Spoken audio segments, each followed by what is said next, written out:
राज्य सरकारनं अदानींना जणू भूखंड आंदोलन देण्याचाच धडाका लावलाय।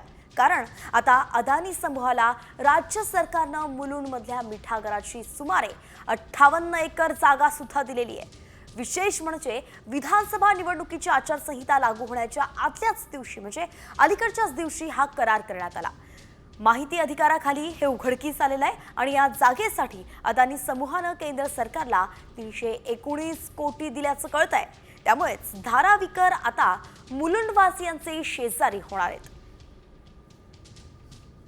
एकंदरीतच अत्यंत मोठी बातमी आपण सध्या पाहतोय ती म्हणजेच सरकारनं अदानींना 58 एकर भूखंड जो आहे तो दिला आहे आणि यासाठी अदानी जवळपास 300 कोटी रुपये जे आहेत ते सरकारला दिलेले आहेत आणि त्यामुळे मुलुंडमधल्या मिठागराची ही जमीन असल्याचं कळतंय।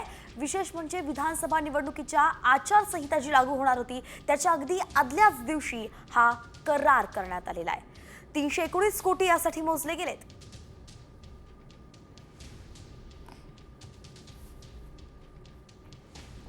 आणि यानंतर बातमी राजकीय गोट्यातून आहे। मुंबईच्या कुर्ल्यामध्ये अदानी समूहाविरोधात काँग्रेसचं आंदोलन आता सुरू झालंय। मदर डेअरीच्या जागेवरून काँग्रेस आक्रमक झाल्याचं पाहायला मिळत आहे। मदर डेअरीच्या जागेवरती गार्डन बनवण्याची मागणी काँग्रेसनं केलेली आहे। मुंबईतील मदर डेअरीच्या जागा या अदानी समूहाला दिल्यामुळे काँग्रेस आक्रमक झाल्याची पाहायला मिळते। एकीकडे आताच आपण बातमी पाहिली की सरकारनं अजून 58 एकर जमीन जी आहे ती अदानींना देऊ केलेली आहे आणि अशात आता कळतंय की काँग्रेसनं सुद्धा मदर डेअरीची जागा आहे जी अदानी समूहाच्या खात्यात आहे, अदानी समूहाकडे आहे, त्याच्या विरोधात आंदोलन सुरू केलं आहे।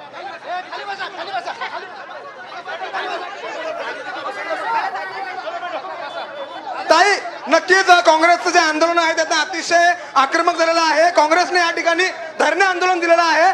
ताई, काय सांगाल, या ठिकाणी धरणे आंदोलन दिलेलं आहे, काय आता नेमकी भूमिका असणार आहे? नोटीस दिली आहे, ज्यांना परवानगी दिली आहे, आम्ही सांगतोय त्याचं काम बंद करा। आम्ही शांततेने जातो, ते करू शकत नाही, आम्हाला धक्केबुक्की करतायत। मग आता काय पुढची भूमिका काय असणार आहे? तुम्ही मागणी केलेली आहे की काम बंद करा, मात्र पोलीस तुमची अडवणूक करत आहेत, काय भूमिका आहे? मी बघा ना, तुम्ही मागे कॅमेरा दाखवा, किती पोलीसवाले आमच्यावर धक्काबुक्की करायला ना आम्हाला आता ठिकाणी थांबवण्यासाठी थांबलेले आहेत। खरं आमचं म्हणणं आहे, काम बंद करा आणि ज्यांना नोकरी दिली आहे, लोक भेटायसाठी म्हणतात आम्हाला जाऊ द्या आतमध्ये, इथले स्थानिक त्यांना जाऊ पण देत नाहीत। ही काय परंपरा झाली? आता बसतो आम्ही आता, आम्ही महात्मा गांधीजींचे फॉलोअर आहेत, अहिंसेच्या आणि शांततेच्या मार्गाने आंदोलन करतो, पण आम्हाला जाऊ देत नाहीत, बोलत पण नाहीत आमच्याशी। काय केलंय आम्ही? काय मागणी करतोय आम्ही? ही जमीन खुरला करायची, खुरला करायला मिळाली पाहिजे, इथे बॉटनिकल गार्डन झालं पाहिजे। आणि हे आम्ही नाही बोललेलं, मुख्यमंत्र्यांनी आधीच्या वचन दिलं होतं की जी आर रद्द करणार, मग का नाही केला? जमिनी सरकार आहे, जमिनी खुरला करायची, मुंबईकरांची ती मुंबईकरांना मिळाली पाहिजे, खुरला करायला मिळाली पाहिजे। आमचं आंदोलन चालू राहणार। पोलिसांसोबत तुम्ही चर्चा केली, पोलीस नेमकं तुम्हाला काय म्हणतात आता? पोलीस आमच्याशी बोलतायतच कुठे? मुंबई पोलीस कोणासाठी काम करतो हा महत्त्वाचा प्रश्न आहे। लोकांना बोलत नाही, लोकांना जाऊ देत नाहीये, त्यांना अलाउड आहे जाणं, त्यांनी निवेदन दिले, त्यांना आतमध्ये जाणं अलाउड आहे, तरी पण त्यांना जाऊ देत नाहीत। पुढील भूमिका काय असणार आहे आता कोणाची? चाललेलं आहे, कशासाठी चाललेलं आहे? अदानीसाठी? अदानी देश चालवतात काय? हा देश लोकांसाठी की अदानींसाठी आहे? नक्कीच हा देश लोकांसाठी आहे का अदानीसाठी आहे अशी आता जी भूमिका आहे ती आता वर्षा गायकवाडांनी मांडलेली आहे। आणि या ठिकाणी सर्व जे काँग्रेस कार्यकर्ते असतील, खासदार वर्षा गायकवाड असतील, या ठिकाणी धरणे आंदोलनाला बसलेलं आहे। तर जी मदर डेअरी आहे त्या मदर डेअरीमध्ये या सर्व काँग्रेस कार्यकर्त्यांना जाण्यापासून पोलिसांनी अडवलेलं आहे। पोलीस जे आहे ते दडपशाही करत आहेत, कार्यकर्त्यांवरती आणि लोकांवरती दडपशाही करत आहेत। आम्हाला पुढे जाऊ दिलं जात नाही आहे, त्यामुळे आम्ही या ठिकाणी धरणे आंदोलन करत आहोत। या ठिकाणी सर्व काँग्रेसचे जे कार्यकर्ते असतील, खासदार वर्षा गायकवाड असतील, आम्ही लोक बसतो खाली, तुम्ही त्यांना आम्हाला जाऊ देत नाहीये। काम बंद करा। पोलीस यांची मागणी जी आहे ते पूर्ण करत नाहीये, त्यामुळे त्या पोलिसांनी कुठेतरी अडवणूक केलेली आहे। त्यामुळे सर्व काँग्रेसचे कार्यकर्ते जे आहेत ते आपापल्या मागणीसह वर्षा गायकवाड यांच्यासोबत हा धरणे आंदोलनाला बसलेले आहेत। आपण या ठिकाणी बघू शकता कशा पद्धतीने मागणी जोवर पूर्ण होत नाहीत, पोलीस जोवर ते आम्हाला आतमध्ये सोडत नाहीत, तोपर्यंत आम्ही या ठिकाणी धरणे आंदोलन करण्यासाठी बसणार आहोत। हा देश जो आहे तो अदानीसाठी काम करतो। प्रत्येक जो राजकीय नेता आहे एकंदरीतच काँग्रेसचे आंदोलक आणि पोलीस यांच्यामध्ये तणाव सध्या निर्माण झालेला आहे आणि म्हणून हे आंदोलन आता कुठलं वळण घेतं, आंदोलनात काय होतं हे पाहणं महत्त्वाचं आहे. प्रत्येक अपडेट आपण वेळोवेळी जाणून घेत राहू. तुर्तास राज्यभरातील इतरही बातम्या आहेत, त्या सगळ्यांचा आता वेगवान आढावा 36 जिल्हे 36 रिपोर्टरच्या माध्यमातून.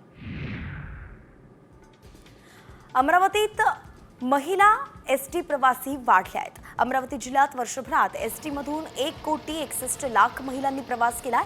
महिला प्रवाशांच्या वाढत्या संख्येनं एसटीचं उत्पन्नही वाढलंय.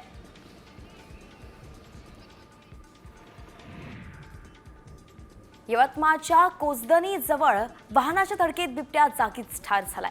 नागपूर तुळजापूर राष्ट्रीय महामार्गावरती ही घटना घडली आहे. अपघातादरम्यान नागपूर तुळजापूर राष्ट्रीय महामार्ग ठप्प झाला होता आणि अपघाताचा व्हिडिओ सीसीटीव्ही मध्ये कैदही झालाय.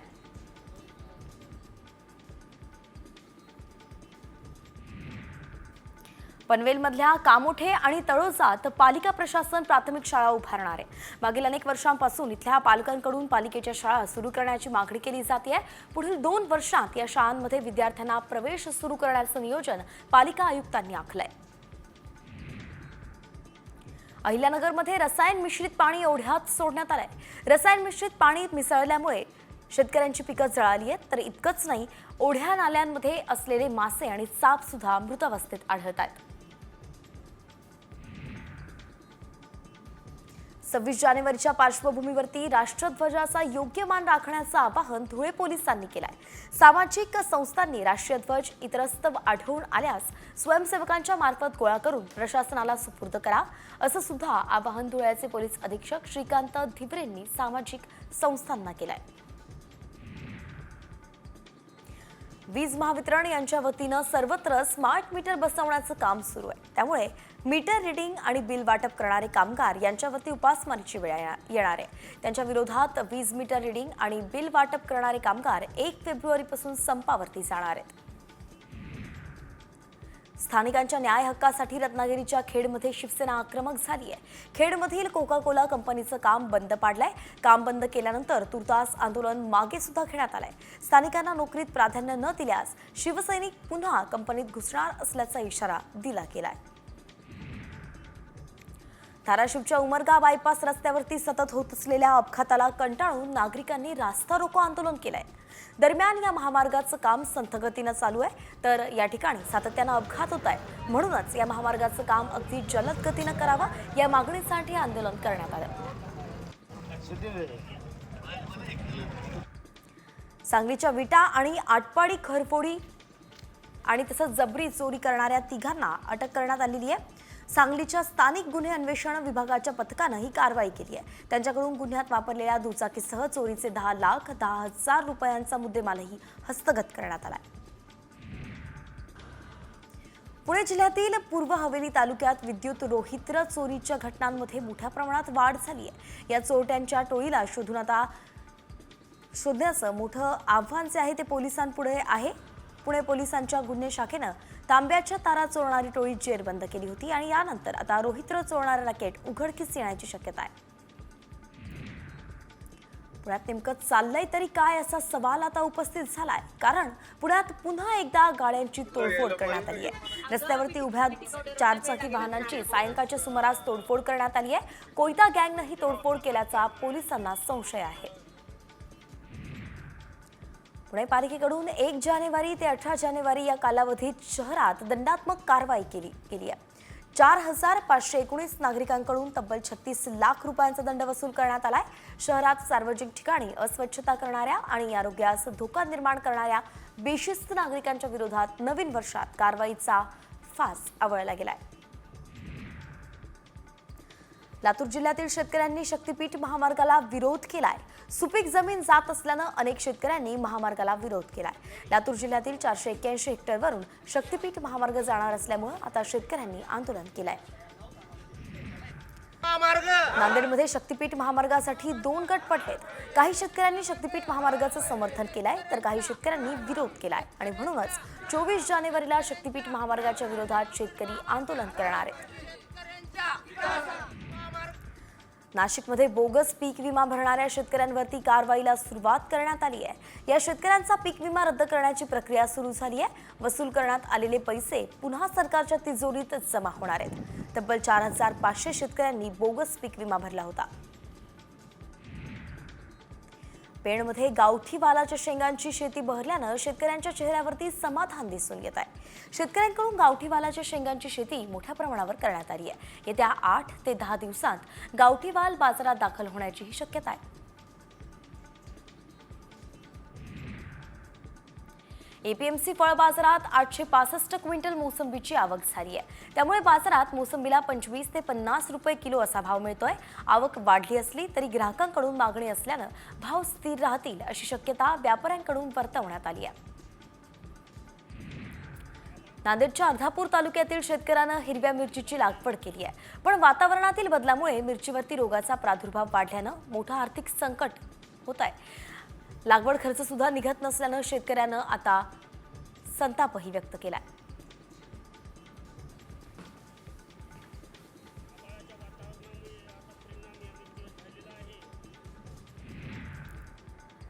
आज हिंदू हृदय सम्राट बाळासाहेब ठाकरेंची जयंती आहे आणि त्यांच्या या जयंतीदिनी अंधेरीत शिवसेनेचा महामेळावा पार पडतोय। विधानसभा निवडणुकीनंतर उद्धव ठाकरे यांची तोफ पहिल्यांदाच या मेळाव्यात धडाडणार आहे आणि म्हणून शिवसैनिकांना ते काय संदेश देणार, कोणती दिशा देणार याकडे सगळ्यांचं लक्ष लागलंय। तर याच अंधेरीच्या मेळाव्याच्या ठिकाणावरून आढावा घेतलाय आमचे प्रतिनिधी गिरीश कांबळे यांनी। पाहूयात। शिवसेना प्रमुख बाळासाहेब ठाकरे यांचा जयंती आहे आणि या जयंती निमित्ताने ठाकरे गटाने आज शिवसैनिकांचा जाहीर मेळावा आयोजित केलेला आहे। अंधेरीच्या छत्रपती शिवाजी महाराज स्टेडियमवर आजचा हा मेळावा होणार आहे। आगामी स्थानिक स्वराज्य संस्थांच्या निवडणुकीच्या पार्श्वभूमीवर आजचा मेळावा आणि आजचं उद्धव ठाकरे यांचं भाषण अत्यंत महत्त्वाचं असणार आहे। उद्धव ठाकरे नेमकं काय बोलणार याकडे साऱ्यांचं लक्ष असणार आहे। संध्याकाळी 6 वाजता अंधेरी येथल्या छत्रपती शिवाजी महाराज मैदान या ठिकाणी हे सभा असणार आहे आणि या सभेची तयारी सध्या सुरू आहे। या ठिकाणी उद्धव ठाकरे यांचे फोटोज असतील, बाळासाहेबांचे फोटोज असतील, हे या मैदानात संपूर्णपणे लावण्यात आलेले आहेत, झेंडे लावण्यात आलेले आहेत आणि एकंदरीत जे विधानसभा निवडणुकीचा निकाल लागला त्यानंतर उद्धव ठाकरे हे काय बोलणार आहेत आणि या वर्षातील हे उद्धव ठाकरेंचं पहिलंच भाषण असणार आहे। त्यामुळे उद्धव ठाकरे आजच्या या भाषणात नेमकं काय बोलणार याकडे साऱ्यांचं लक्ष असणार आहे। व्हिडिओ जर्नलिस्ट गणेशसह गिरीश कांबळे, साम टीव्ही, मुंबई। तर या मेळाव्याकडे सगळ्यांचंच लक्ष असणार आहे। नेमकं उद्धव ठाकरे काय सूचना करतात हे अगदी पाहणं महत्त्वाचं आहे। इतरही बातम्या आहेत त्यांचा वेगवान आढावा टॉप 50च्या माध्यमातून। पुण्यात गुइलेन बॅरे सिंड्रोमच्या रुग्णांमध्ये वाढ पाहायला मिळते। याच पार्श्वभूमीवरती गाईडलाईन्सही जारी करण्यात आल्या आहेत। या जीवाणूचा प्रसार दूषित अन्न किंवा पाण्याद्वारे होत असल्याची शक्यता व्यक्त करण्यात येते आणि म्हणून अशुद्ध पाणी आणि दूषित अन्न टाळण्याच्या सूचना करण्यात आल्या आहेत। पुण्यात दुर्मिळ गुइलेन बॅरे सिंड्रोम आजाराने थैमान घातलाय। पुण्यात रुग्णांची संख्या 22 वरून थेट 59 वरती पोहोचली आहे। 2 दिवसांत ही संख्या दुपटीनं वाढली आहे। 38 पुरुष तर 21 महिलांना गुइलेन बॅरे सिंड्रोमची लागण झाली आहे। 12 रुग्ण हे व्हेंटिलेटरवर सुद्धा आहेत। पुणे महापालिका अलर्ट मोडवरती आली आहे। गुइलेन बॅरे सिंड्रोमसाठी पुण्यातल्या पाण्याचे स्रोत तपासा असे आदेशच पुण्याच्या विभागीय आयुक्तांनी दिलेत। पुणे शहराच्या ज्या भागात गुइलेन बॅरे सिंड्रोमचे रुग्ण आढळत आहेत तिथे पिण्याचं स्वच्छ पाणी पुरवण्याचेही निर्देश आयुक्तांनी दिलेत। मुंबई अहमदाबाद मार्गावरती आता बुलेटच्या जागी वंदे भारत धावणार असल्याची माहिती सूत्रांनी दिली आहे। त्यामुळेच बुलेटच्या जागी लवकरच प्रवाशांना या मार्गावरून वंदे भारत ट्रेनने प्रवास करता येईल।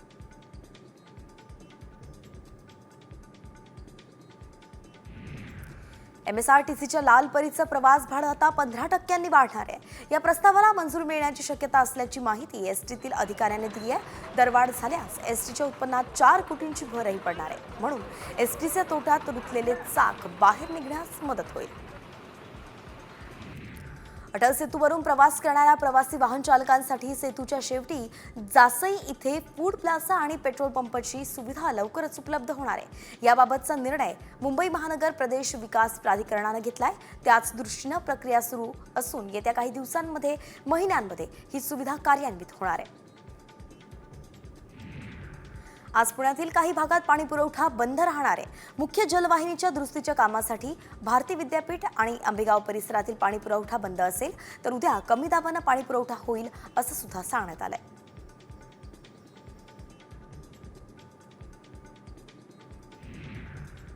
उत्तर प्रदेशचे मुख्यमंत्री योगी आदित्यनाथ यांनी त्यांच्या सहकारी मंत्र्यांसह संगमात स्नान केलं.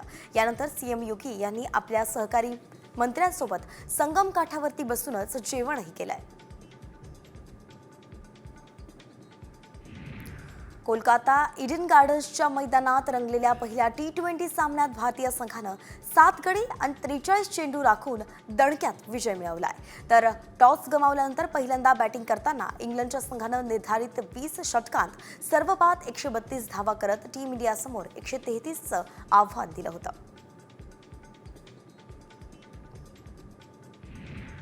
इंग्लंड विरुद्धच्या या सामन्यात वरुण चक्रवर्तीनं 4 षटकात 5.75 अशा इकॉनॉमीनं फक्त 23 धावा दिल्या आणि 3 विकेटही घेतल्या. त्याने जोश बटलर, हॅरी ब्रूक आणि लियाम लिव्हिंगस्टोन यांना पॅव्हिलियनचा रस्ताही दाखवला.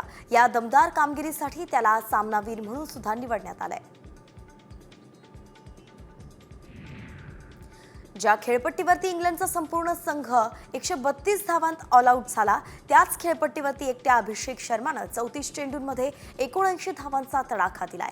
ज्यामुळे भारतानं पहिल्या T20 सामन्यात इंग्लंडला 7 गड्यांनी नमवित 5 सामन्यांच्या मालिकेत 1-0 अशी आघाडी घेतली आहे.